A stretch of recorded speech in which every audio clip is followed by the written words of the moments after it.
one of Jane Austen's most notorious cads, the son of the leader of the Soviet Union, everyone's favorite cloned assassin. Where else might you have seen the actor who plays the Grand Inquisitor in the Obi-Wan Kenobi series? Keep watching to find out what this mean mug looks like under the makeup. Stay hidden. Don't cross the streams might be sound advice in the Ghostbusters universe, but it no longer applies to the various Star Wars series on Disney+. Thanks to The Mandalorian and The Book of Boba Fett, characters who were once exclusive to the animated TV shows Star Wars The Clone Wars and Star Wars Rebels have begun to make their way over into live action. I don't care what happens to him as long as he surrenders to me.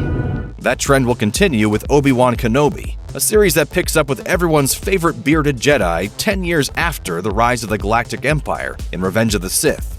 But before Obi-Wan faces off with his former Padawan turned agent of evil on the series, he will have to battle a different threat in the form of the Inquisitors, a group of dark-side Force users recruited by the Empire to hunt down any Jedi who survived Order 66. These nefarious Imperials were introduced in Star Wars Rebels and have since appeared in multiple comic books and novels.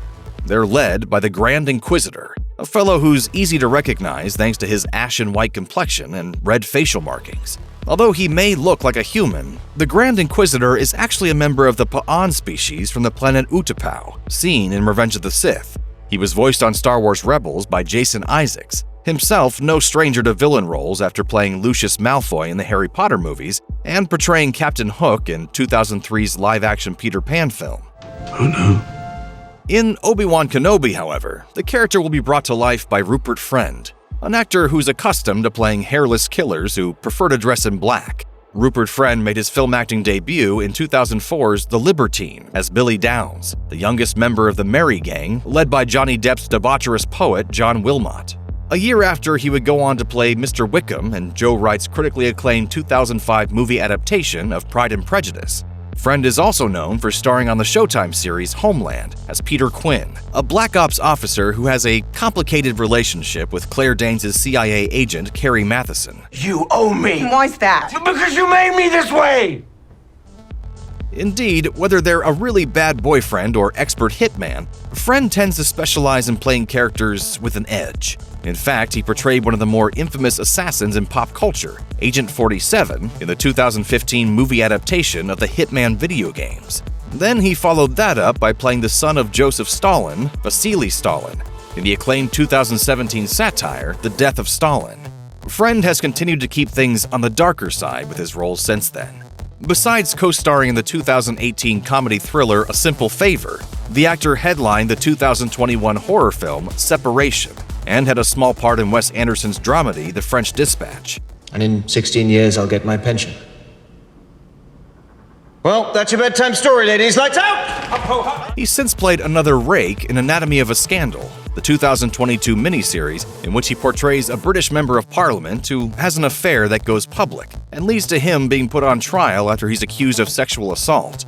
Obi-Wan Kenobi isn't the first live-action Star Wars series to recast a character who was introduced in an animated project. The Mandalorian did as much when it had Rosario Dawson play Ahsoka Tano, a role initially voiced by Ashley Eckstein in the animated film Star Wars The Clone Wars and the subsequent Clone Wars TV show. As different as the two obviously look, Eckstein does seem to have provided some inspiration for Ahsoka's expressions and mannerisms in animation.